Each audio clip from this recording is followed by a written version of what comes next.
Bonjour frères et sœurs dans le Seigneur, que la paix du Seigneur soit avec vous et que la grâce de notre Seigneur Jésus-Christ vous inonde et vous comble. Aujourd'hui c'est un jour de joie parce que c'est le jour de la Pentecôte et je sais que ce jour est très grand et très fort. Et je sais que dans le monde entier, beaucoup d'hommes de Dieu sont en train de parler sur la Pentecôte. Moi aussi je veux mettre ma pierre à l'édifice pour ce jour aussi grand qu'est le jour de la Pentecôte. Pour cela, avant qu'on commence, nous allons chanter un cantique pour célébrer ce jour de joie et de paix. Pasteur Aloïs va nous conduire dans un cantique. Il est vivant, Jésus. Il est vivant. Oh, il est vivant, Jésus. Il est vivant. Jésus, il est vivant. Alléluia. Oh, il est vivant. Amen. Il est vivant. Alléluia. Alléluia, alléluia. Jésus, il est vivant. Alléluia. Oh, Jésus, il est vivant. Amen. Il est vivant. Alléluia, alléluia. Oh, il est puissant, Jésus. Il est puissant. Il est puissant, Jésus. Il est puissant. Il a dit, il a beau, il a yo, Jésus. Il a beau, il a yo. Il a beau, il a yo, Jésus. Il a beau, il a yo. Yego, Baba Tabi. Alléluia. Azali Tabi. Oh, alléluia. Alléluia, alléluia. Baba Zalobo. Amen, Zale Wabi. Amen. Alléluia, alléluia. Oh, il est présent, Jésus. Il est présent. Il est présent, Jésus. Il est présent. Oh, il est le roi, Jésus. Il est le roi. Il est le roi, Jésus. Il est le Jésus. Il est le roi. Oh, alléluia. Amen. Vivant. Alléluia. Alléluia.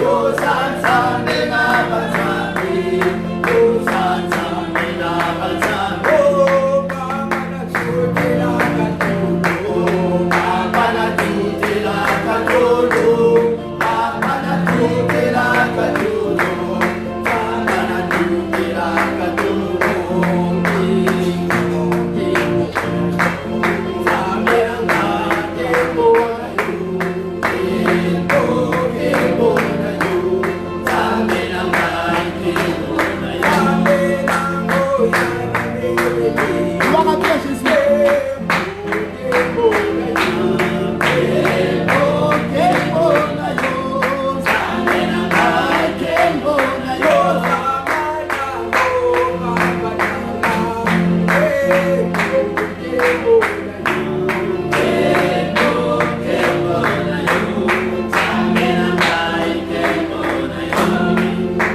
Nous allons prier bien aimé dans le Seigneur pour recommander ce moment entre les mains du Seigneur. Éternel notre Dieu, éternel notre grâce, éternel notre puissance et notre force. La Bible déclare qu'il est doux, qu'il est agréable pour les frères de demeurer ensemble. C'est là où tu déverses ta bénédiction et ta bénédiction en abondance. Seigneur notre Père, nous te bénissons pour ce temps que tu nous accordes. Nous te bénissons pour ce jour gracieux que tu nous as accordé. Ce jour, Seigneur, qui est le dimanche de la Pentecôte. Éternel notre Dieu, Que ta force, ta puissance et ta vitalité nous comblent. Que ta joie nous environne, mon Dieu. Nous voulons être en union avec toi. Nous voulons être en harmonie avec toi, Père. Parce que tu es notre force et notre bouclier. Père, merci pour ce temps. Merci pour ce moment que tu nous accordes, mon Dieu. Que ta lumière nous comble. Que ta joie nous environne. Nos stick astra fort de gloire, Jésus. Nos rogenabel piv estran, nos morts de gastra. Jésus, ein lieben Stadt, ustre fort de gloire. Digel grade rond ou de gosten mar. Naben stick as de close.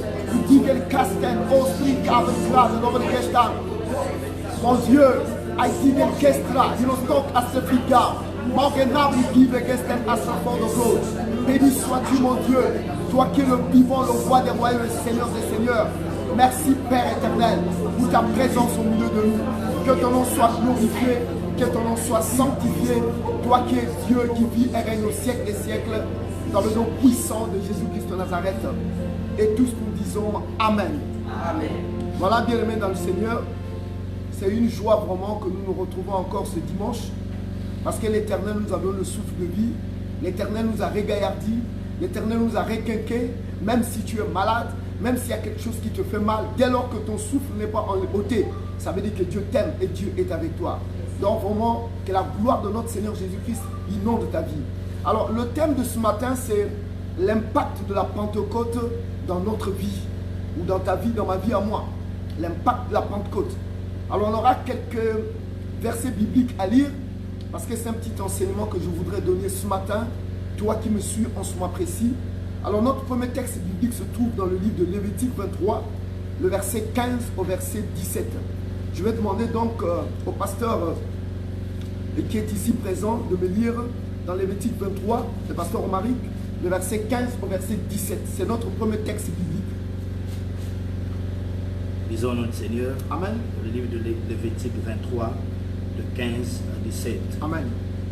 Depuis le lendemain du sabbat, du jour où vous apportez la gerbe pour être agitée de côté et d'autre, vous compterez 7 semaines entières. Vous compterez 50 jours jusqu'au lendemain, au 7e sabbat, et vous ferez à l'Éternel une offrande nouvelle. 17. Vous apporterez de vos demeures 2 pains pour qu'ils soient agités de côté et d'autre. Ils seront faits avec 2 dixièmes de fleur de farine et cuits avec du levain. C'est sans les prémices à l'Éternel. Amen. Amen. Il y a un deuxième texte biblique que je vais lire dans Actes chapitre 2, le verset 1 au verset 4, et les autres textes bibliques, nous lirons ça au fur et à mesure que nous allons donner ce petit enseignement. Je vais lire dans Actes chapitre 2, le verset 1 au verset 4. Le jour de la Pentecôte, ils étaient tous ensemble dans le même lieu.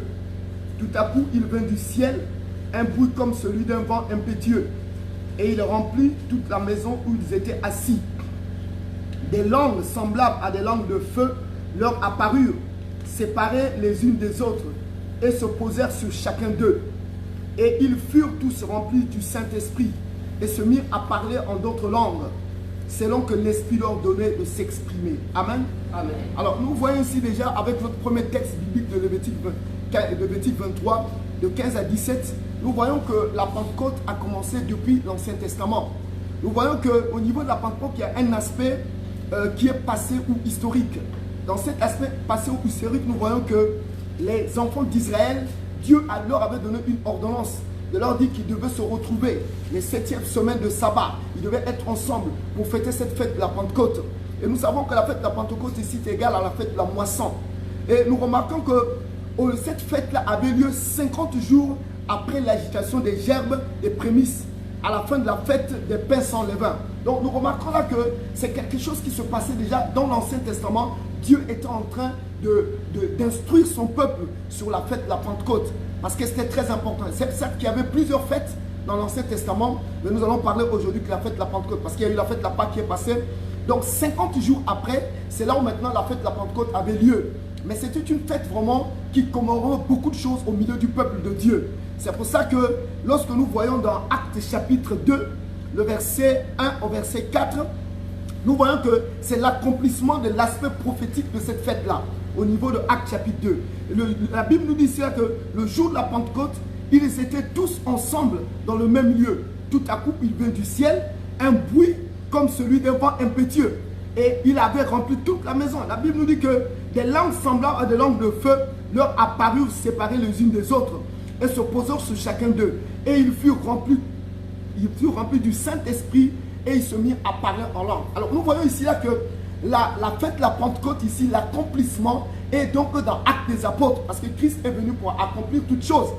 Et il est dit ici là que les enfants de Dieu étaient réunis ensemble, les 120, ils étaient réunis dans un même lieu. Ils étaient en train de prier, ils étaient en train de demander à Dieu, parce que Jésus-Christ leur avait dit qu'ils devraient attendre, ils devaient rester en un même lieu, en train de prier, en train d'être dans un commun accord. Donc c'était très important que ces enfants de Dieu se réunissent, ils se mettent à prier pour que la puissance de Dieu puisse se déverser en eux. Alors, lorsque nous avons lu le texte de Lévitique 23, le verset 15 au verset 17, on nous avait parlé qu'il y avait des grains qui devaient porter. Parce que je vous ai dit que la fête de la Pentecôte, c'est la fête de la moisson. Donc il y avait comme des grains qu'on devait apporter. Donc une nouvelle offrande de grains. On peut dire que c'est comme une nouvelle offrande de grains. Et nous avons lu dans le verset 16 de Lévitique 23, on dit, vous compterez 50 jours jusqu'au lendemain du 7e sabbat. Et vous ferez à l'Éternel une offrande nouvelle. Donc il y avait une offrande nouvelle qu'on devait apporter, les enfants d'Israël devaient apporter. Mais cette offrande nouvelle, ce grain-là dont il est parlé, c'est ce petit nombre-là. Ce petit nombre de Actes chapitre, je crois, 1, là où ils étaient réunis, les 120. Les 120 représentent ce petit grain. Donc, c'était un petit nombre qui était détachés de tout le monde. Ils étaient campés quelque part. Ce nombre-là était en train de prier. C'est ce qu'on appelle ici, par l'image prophétique du petit grain. Donc c'est ce nombre qui était caché quelque part, en train de prier, en train d'implorer la grâce de Dieu pour que ce jour-là puisse, ce moment-là puisse voir le jour. Et Christ avait déjà dit ça. Il a dit, attendez, retirez-vous, mettez-vous dans un endroit, attendez que la puissance de Dieu se manifeste au milieu de vous.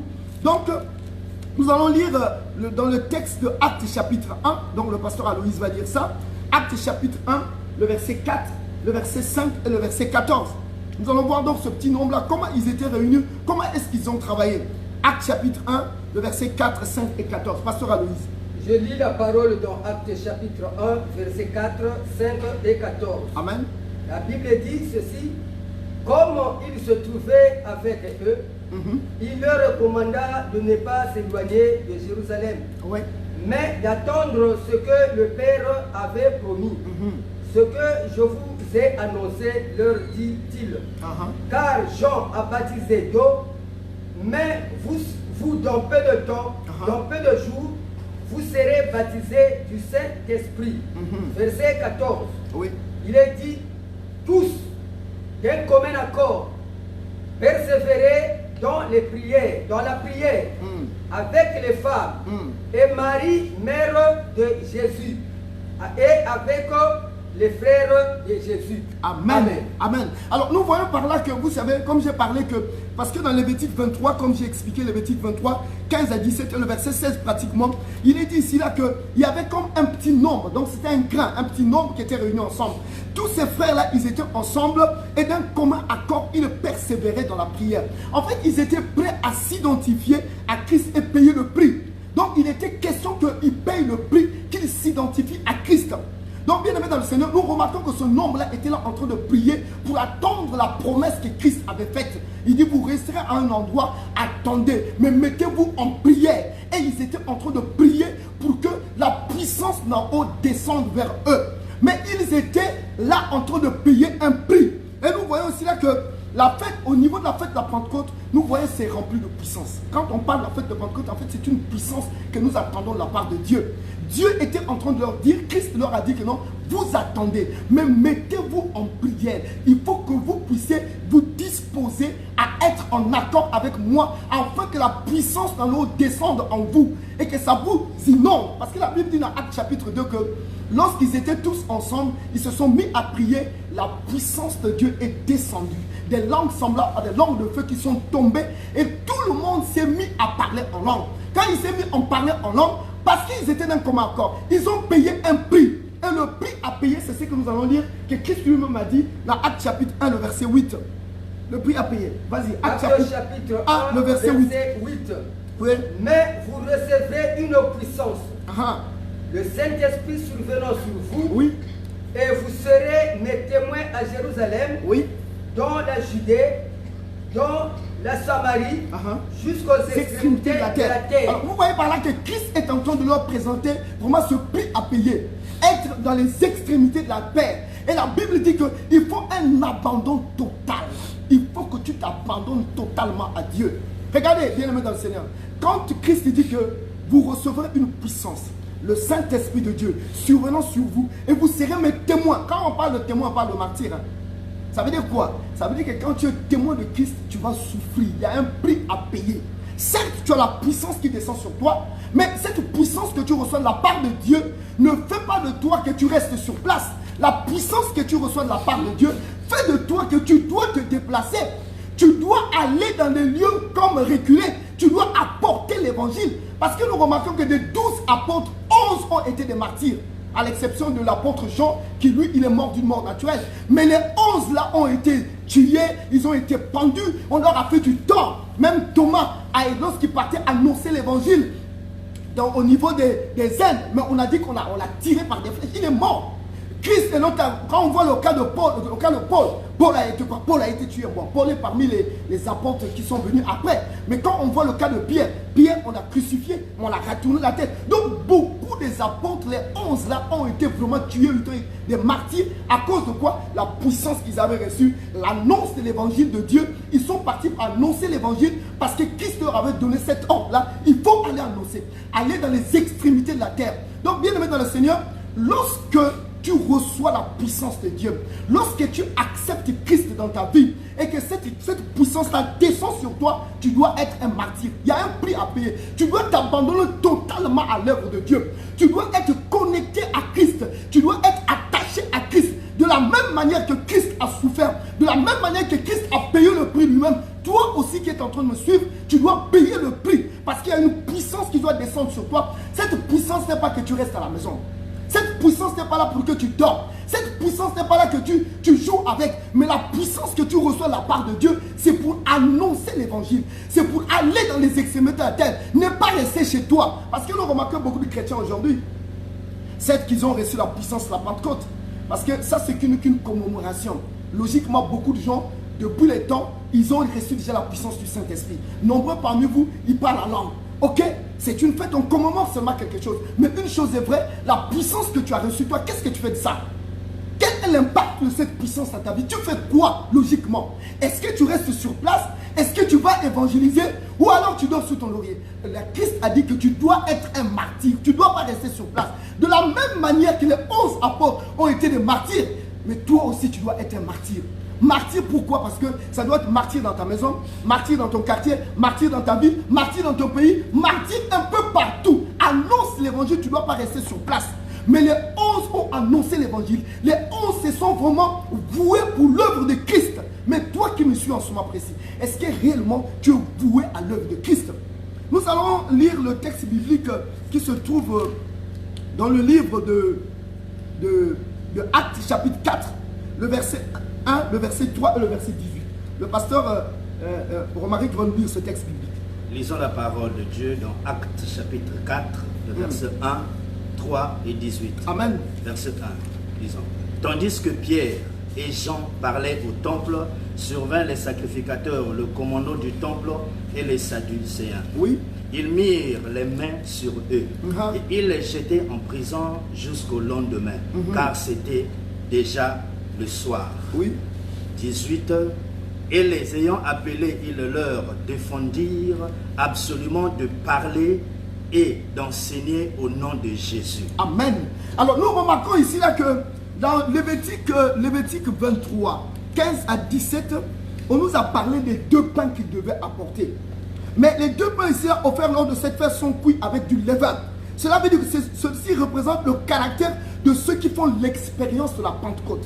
Parce que vous savez bien aimé, je vous ai dit que quand tu acceptes Christ, quand la puissance de Dieu descend sur toi, tu deviens un martyr.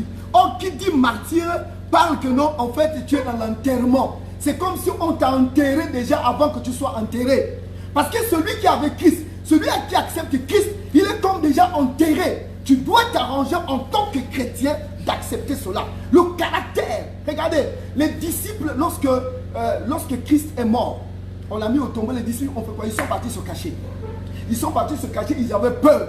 Tous étaient dans la salle là en train de grelotter, avoir peur. Il n'y avait que les femmes qui se sont levées. Les femmes étaient ointes d'une force extraordinaire. Parce que les femmes sortaient, allaient, et puis ce sont ces mêmes femmes là qui sont parties jusqu'à la tombe. Et ce sont ces mêmes femmes là qui ont vu Christ Jésus. Et qui sont parties à annoncer chez les apôtres. Mais les apôtres étaient cachés, non? Ils avaient peur. Ils avaient tellement peur que personne ne pouvait sortir. Mais la Bible dit, le jour où la puissance de Dieu est descendue sur eux, le jour où le Saint-Esprit est descendu sur eux, la peur qu'ils avaient a disparu. La puissance du Saint-Esprit leur a donné la force de la foi. Ils ont commencé maintenant à braver.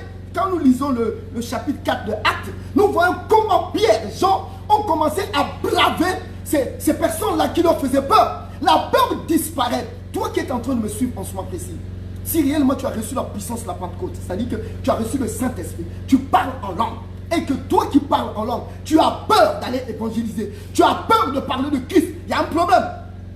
Je me pose la question si réellement tu as reçu cette puissance de Christ.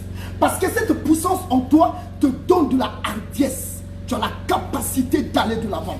Tu as la capacité de braver même les rois. Regardez le cas de Jean-Baptiste. Jean-Baptiste n'avait pas peur d'Hérode. Jean-Baptiste a bravé Hérode. Ce n'est pas par sa propre force qu'il a bravé Hérode. Il a bravé Hérode parce que le Saint-Esprit était en lui. Le Saint-Esprit étant en lui, il a bravé, il a dit, tu n'as pas le droit de prendre la femme de ton frère. Alors même Hérodias était énervé contre Jean-Baptiste. Raison pour laquelle même lorsque sa fille a bien dansé et que le roi sous serment a dit, demande-moi tout ce que tu veux. Et quand il est parti dire à sa mère, Hérodias a dit que demande la tête de Jean-Baptiste. Pourquoi? Parce qu'il était monté contre Jean-Baptiste. La puissance de Dieu, ça descend sur toi, tu ne peux pas être la même personne. Mais nous remarquons aujourd'hui, quel est l'impact que ça fait dans les hommes de Dieu, dans nos églises, hein? Dans nos églises, les chrétiens deviennent des dormeurs.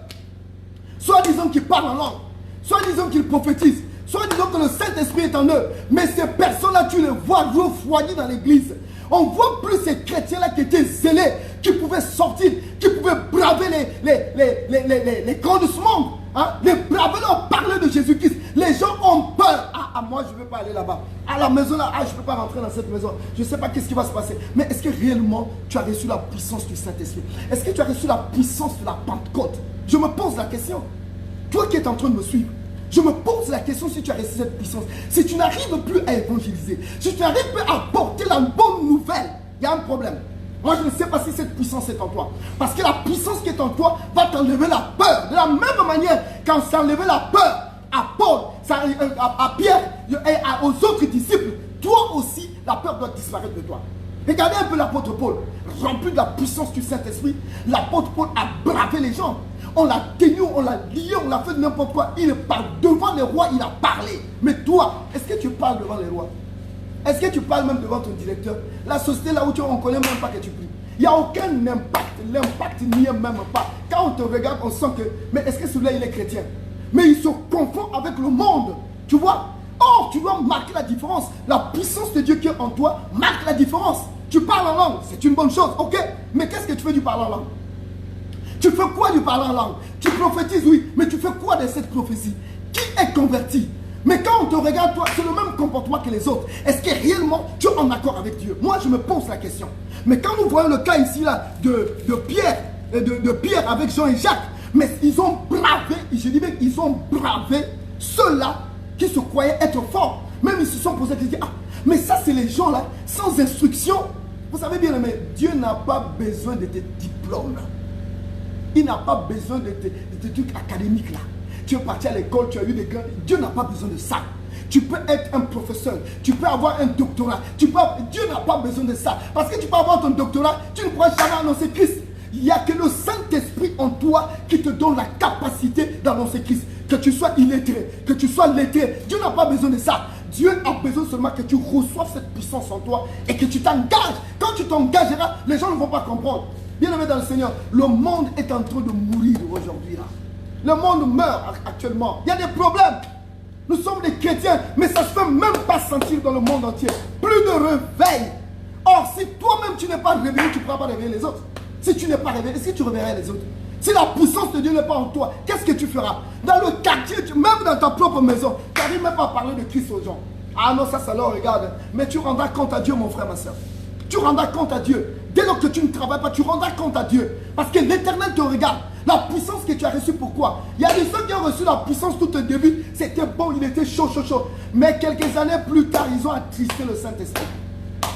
Quand on les regarde aujourd'hui, ils sont comme les gens du monde. On ne voit en eux aucune force, aucune puissance de Dieu. Mais comment tu peux œuvrer? Tu veux œuvrer comment? Comment tu rendras compte à Jésus-Christ, bien-aimé? Le temps, il est proche. Hein? Nous sommes presque à l'orée de tout. Hein? Dieu va bientôt revenir. Hein? Christ va venir prendre son église. Hein? Maintenant, toi, qu'est-ce que tu diras à Christ? Tu diras quoi? Il a dit, allez dans les extrémités de la terre. Allez annoncer l'évangile. Mais toi, tu fais quoi? Vous savez, je suis parti au Sénégal, d'Afrique de l'Ouest. Moi, j'ai remarqué que les gens de l'Afrique de l'Ouest évangélisent beaucoup. Vous voyez combien de fois ils vont dans des coins, des coins même non évangélisés. Mais chez nous, en Afrique centrale, ici, là, ou bien dans d'autres pays qui ont connu le Seigneur. Par exemple, en Europe, les gens ont connu le Seigneur, ils ont abandonné la foi. Et ils ont abandonné la foi. Mais toi qui es chrétien, qui es en Europe là-bas, tu fais quoi? Est-ce que tu apportes l'évangile? Apporte l'évangile aux frères blancs, apporte l'évangile aux frères noirs qui ne connaissent pas le Seigneur. Apporte l'évangile. Si la puissance de Dieu en toi sort, mais tu vis dans un immeuble où les gens ne connaissent même pas que tu es chrétien. Tu ne peux même pas parler de Dieu. Ok? Si tu ne vas pas dans les bouches de métro, si tu ne vas pas dans... Mais au moins même dans l'immeuble là où tu es là, il y a des gens qui sont ensemble avec toi. Pourquoi tu ne leur parles pas de Christ? Parle-leur de Christ. Si tu ne parles pas, parce que tout simplement, il n'y a rien en toi. Tu vois? Il y a la puissance de Dieu n'est pas en toi. Tu as besoin de vivre une nouvelle expérience de la Pentecôte. C'est important pour toi. Si tu n'as pas vécu, alors si tu l'as vécu et que ça s'est étiolé, alors tu dois faire une chose, reprendre encore cet exercice. Demander, Seigneur, remplis-moi de la puissance du Saint-Esprit pour que je me mette en place. Et si tu ne le fais pas, bien aimé, ta vie va être une vie compliquée. Donc bien aimé dans le Seigneur, nous remarquons ici là les apôtres qui se sont levés et ils sont partis pour annoncer l'évangile. Et nous remarquons que ceux-là qui parlaient en langue, moi je sais qu'aujourd'hui beaucoup de gens n'aiment pas le parler en langue. De la même manière que les disciples étaient attaqués lorsqu'on parlait de la croix de Christ, aujourd'hui nous remarquons qu'il y a des chrétiens quand ils parlent en langue, ils disent ah, moi le parler en langue là je ne m'occupe pas de ça. Qu'est-ce que c'est le parler en langue? Mais vous savez bien aimé, si déjà les apôtres, ceux-là qui sont le garant de la parole de Dieu, ceux-là que Dieu a inspiré, ils ont parlé en langue, ils ont prophétisé. Mais toi, qui es-tu? Toi, tu ne parles pas en langue. Pourquoi tu ne fais pas des efforts de parler? Moi, la langue là, ça ne me plaît pas. Mais est-ce que tu sais que Dieu a dit qu'on reconnaît? Réellement, quand on reconnaît quelqu'un qui a la puissance de Dieu, c'est quand tu parles en langue. Le baptême du Saint-Esprit, quand ça arrive sur toi, tu parles en langue. Il y a des gens qui ont parlé avant, mais après, ils ne parlent plus. Au moins, tu as parlé. Mais est-ce que toi, tu parles en langue, toi? Il y a non, moi le parler en langue, ça me plaît. Ça ne te plaît pas. C'est que tu ne comprends pas certaines choses. Il faudrait que, bien aimé, tu reviennes à là. Enlève la peur. Demande. Si tu n'es pas baptisé du Saint-Esprit, demande ça. Ça viendra facilement. Parce que Dieu dit que si tu manques de sagesse, demande, Dieu te donnera. Si tu manques le Saint-Esprit, demande, Dieu te le donnera. C'est pour toi un moyen pour que tu sois grand. Parce que, bien aimé, lorsque tu es rempli du Saint-Esprit, la gloire de Dieu va se manifester dans ta vie. La gloire de Dieu va être en toi. Tu vas luire, tu vas rayonner. Parce que la présence du Saint-Esprit en toi te fait rayonner. Même les gens qui sont là verront qu'il y a quelque chose qui est en toi, qu'eux ils n'ont pas. Pourquoi? Parce que lorsque tu te mets même à parler, lorsque tu te mets à évangéliser, les gens qui t'écoutent, ils diront non, il y a quelque chose dans cette soeur, il y a quelque chose dans ce frère-là, que moi j'ai pas, il faut que je recherche ça. Mais il y a des gens qui sont ensemble avec toi, quand tu parles, et tu dis, ah, c'est un discours vraiment cool, un discours qui n'a pas d'importance. Mais toi, lorsque tu parles, impacte les gens. Quel est l'impact du Saint-Esprit dans ta vie? Ça t'a fait quoi?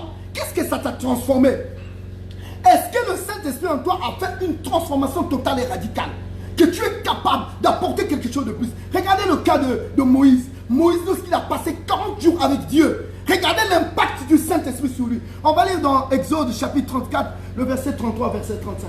Exode chapitre 34, le verset 33, verset 35. Exode chapitre 34, le verset 33 à 35. à 35. Amen. Lorsque Moïse eut achevé de leur parler, Oui. il mit un voile sur son visage. Ah, Quand Moïse entrait devant l'Éternel ah, pour lui parler, ah, il ôtait le voile ah, jusqu'à ce qu'il sorte. mhm. Et quand il sortait, Oui. il disait aux enfants d'Israël Ah, ce qui lui avait été ordonné. Mm. Les enfants d'Israël regardaient le visage de Moïse Oui. et voyaient que la peau de son visage rayonnait. Oui. Et Moïse remettait le voile sur son visage jusqu'à ce qu'il entre Mhm. pour parler avec l'Éternel. Alléluia. Amen. Alors nous remarquons par là que lorsque Moïse a passé du temps avec Dieu, la Bible déclare que son visage rayonnait. Bien-aimé, tu ne peux pas recevoir la puissance, la Pentecôte et ne pas changer. C'est pas possible. Il y a un problème. Parce que la Bible déclare que Jésus en dit, Jésus vous bâtira du Saint-Esprit et de feu.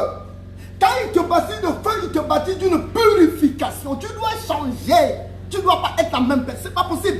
Quelqu'un qui fait l'expérience de baptême du Saint-Esprit, qu'il reste la même personne, il y a un problème. Parce que lorsque le Saint-Esprit est en toi, tu dois changer. Tu dois être une personne changée complètement. Regardez le cas de Moïse. Moïse, dans la présence de Dieu, tellement que Dieu était avec lui. Regardez bien le même. La rencontre avec Dieu doit te transformer. Si tu rencontres Dieu, tu dois être transformé. Mais beaucoup de gens aujourd'hui, ils ont rencontré Dieu. Ils ne sont pas transformés. S'il était impudique, il est impudique jusqu'à présent. S'il était voleur, il est voleur jusqu'à présent. S'il était calomniateur, il est calomniateur jusqu'à présent. S'il était vraiment médisant, il est médisant jusqu'à présent. Mais quel est ce Saint-Esprit que tu as rencontré? Quel est ce Dieu que tu as rencontré? Moïse, déjà, le fait d'avoir rencontré Dieu, son visage rayonnait. Est-ce que toi, tu rayonnes? Est-ce qu'il y a un changement? Est-ce que ce feu-là, parce que le Saint-Esprit, c'est un feu. Lorsqu'il rentre en toi, il brûle toutes choses. Il casse toutes choses. L'ancienne vie là disparaît. Tu deviens une personne changée.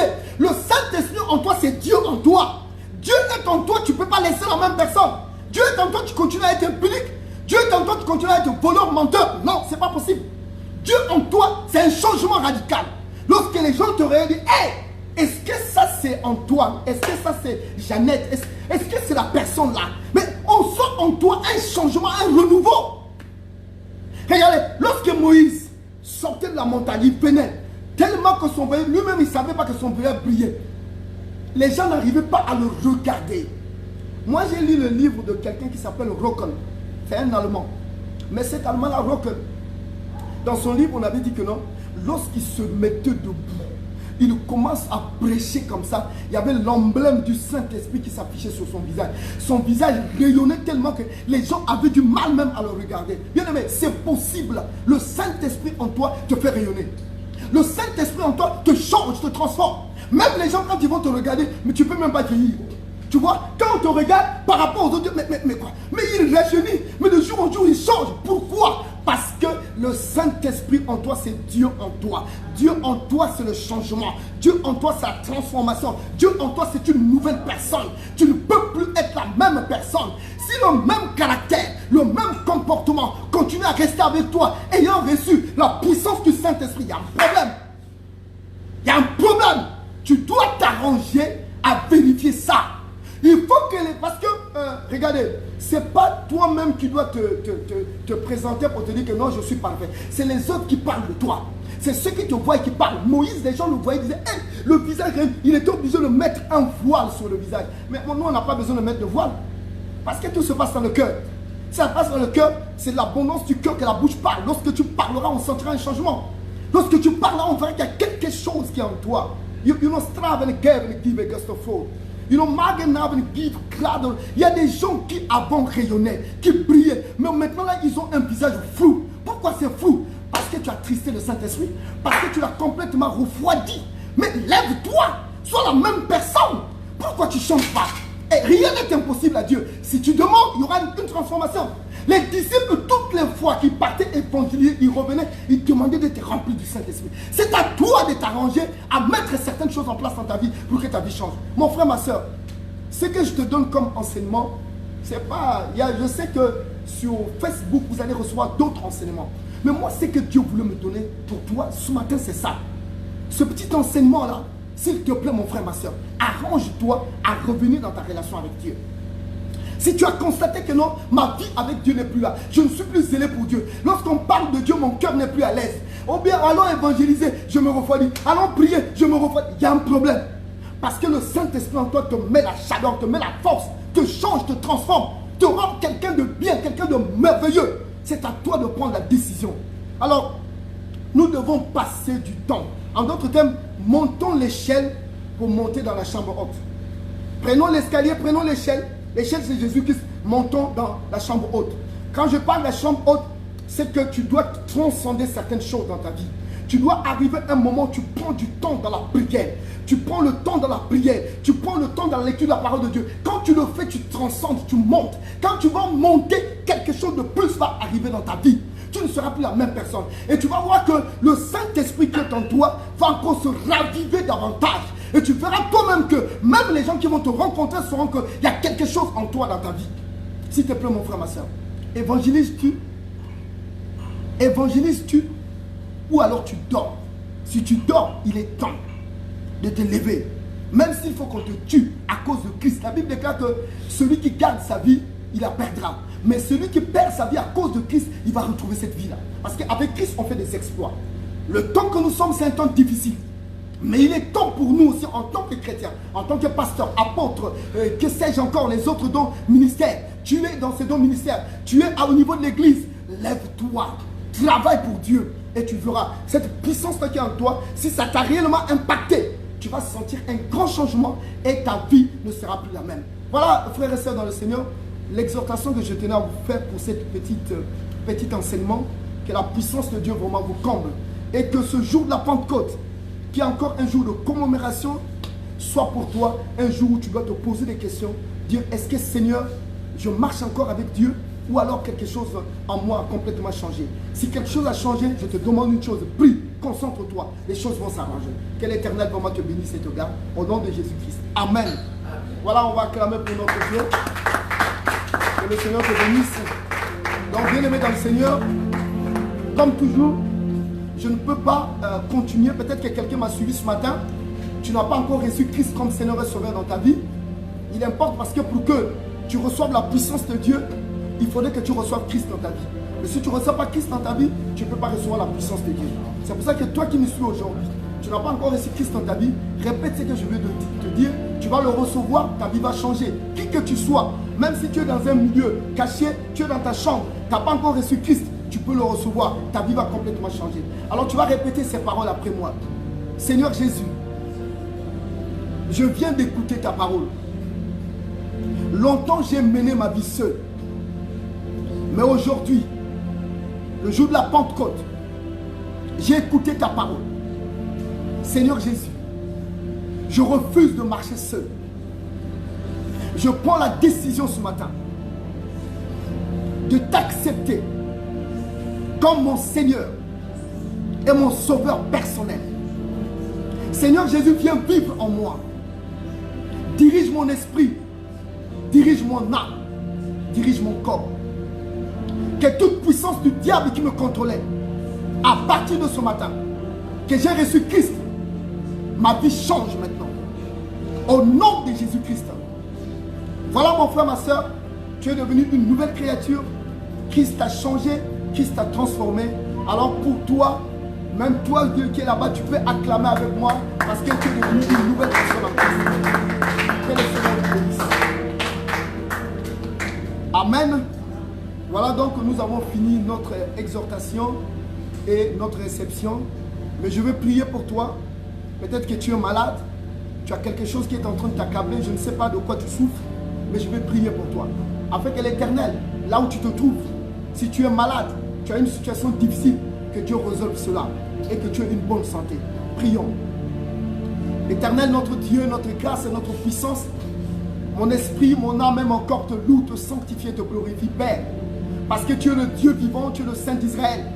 C'est toi qui as dit dans ta parole, recommande ton sort à l'Éternel, mets en lui ta confiance, il agira, il fera paraître ta justice comme le soleil à son midi. Mon Dieu, je te recommande mon frère, je te recommande ma soeur qui est en train de me suivre en ce moment précis. Il est peut-être malade, d'une maladie que je ne connais pas. Il a une angoisse, un problème qui lui fait mal. Mais Père, aussi vrai que tu m'as appelé pour annoncer l'évangile à ton peuple, mon Dieu, étends ta main divine de force et de puissance dans la vie de cette sœur, dans la vie de ce frère éternel des armées qui est malade, qui a un problème qui l'accable. Mon Dieu, résous son problème. Résous son problème. Résous son problème. Dans le nom puissant de Jésus-Christ de Nazareth, je brise toute acte. You garde cred. You know, garde extra, astifar de gevre code. You know, give gestin astra canavre cred. Morgan give castin ostrefi de grade. Seigneur, je te prie pour cette sœur qui est en train de se poser des questions. J'ai tel âge, mais je veux me marier quand? Seigneur, je veux me marier quand? Elle se pose des questions. Elle voit comme s'il y a un masque de vieillesse en elle. C'est comme si on l'a bloqué. Mon Dieu, mon roi, aussi vrai que tu es Dieu, touche cette sœur. Lave, purifie-la par ton sang. Qu'elle se marie, mon Dieu. Qu'elle se marie. Que sa vie soit une vie transformée et changée. Tu es Dieu éternel. Tu as dit dans ta parole, venez à moi, vous tous qui êtes chargés et fatigués, je vous donnerai du repos. Je te prie pour cette sœur éternelle. Elle est fatiguée, elle est chargée. Je t'en supplie, éternel des armées. You glad at the guesting ostrefit God. Nor the astimin God. You know, gave a cloth. Now the seed astro for the God. Now the give a strike. Seigneur, je te prie aussi pour cet enfant qui dans la maison, elle n'est pas bien aimée. Cet enfant, Seigneur, qui est là assis sur un fauteuil. Mais cet enfant est en train de sentir qu'on ne l'aime pas. Ses parents ne l'aiment pas. Ses parents la rejettent. Mon Dieu, prends soin de cet enfant. Je t'en supplie, éternel. Prends soin de cet enfant qui est attristé à cause du manque d'amour des parents vis-à-vis de cet enfant. Je t'en supplie, éternel. You know, gracanasti costra faire des grades. No, manifesti uno stracada. You know, governor kita. Now the stick ostra faire des grades. Loi ne kive gestan ostriva. You know, stockard. Seigneur, pour cette autre personne, mon Dieu, qu'on doit faire une opération, mon Dieu. Mon opération, Père éternel, je t'en supplie. Et cette personne a peur de l'opération. Mais je t'en supplie, éternel. Envoie tes anges guérisseurs. Et you garde les clés. You know, start a market give. You know, oh my God. Now the stick has to find the clés. Even stalker, double kid. Tu es Dieu éternel. Tu as dit dans ta parole, ce qui est impossible aux hommes est possible à toi. Seigneur, j'ai confiance en toi. Je t'en supplie, éternel des armées. Bénis tous ceux-là qui sont en train de nous suivre en ce moment précis. Seigneur, bénis-les. Que ceux qui me suivent au éternel, qui ont nos problèmes de travail, qui ont nos problèmes d'argent, Dieu, toi tu pourvois aux besoins. L'or et l'argent t'appartiennent. Étends ta main, mon Dieu, que ta puissance se déverse sur eux, afin que leur joie soit totale et parfaite. Ostraka, Daven Gestra, Niven Stoka, Strifid, Gavne Code. Tu as dit, cherchez premièrement le royaume et la justice de Dieu, et le reste vous sera donné par-dessus. Pourquoi, mon frère, tu te plains pour le problème de voiture? Pourquoi tu es en train de te plaindre pour la voiture? Pourquoi? Même si la voiture a une panne, pourquoi tu te plains? Ne te plains pas pour la voiture. La voiture n'est que du matériel. Dieu est capable de te donner plus que cela. Mon Dieu, merci pour ce temps. Merci pour ce moment. Et Seigneur mon Dieu, you know, Kestra, you know, give a gastin, Ostra, Fanaven Kestra, you know, marking free as the God. Now and give, you know, Stakid as the gastin, Father God. Mon Dieu, merci. Que ton nom soit sanctifié, que ton nom soit glorifié. Toi qui es Dieu qui vit et règne au siècle et siècles, dans le nom puissant de Jésus-Christ de Nazareth. Et tous nous disons Amen. Voilà, que le Seigneur vraiment vous bénisse, bien-aimés. À nous revoir dimanche prochain. Merci.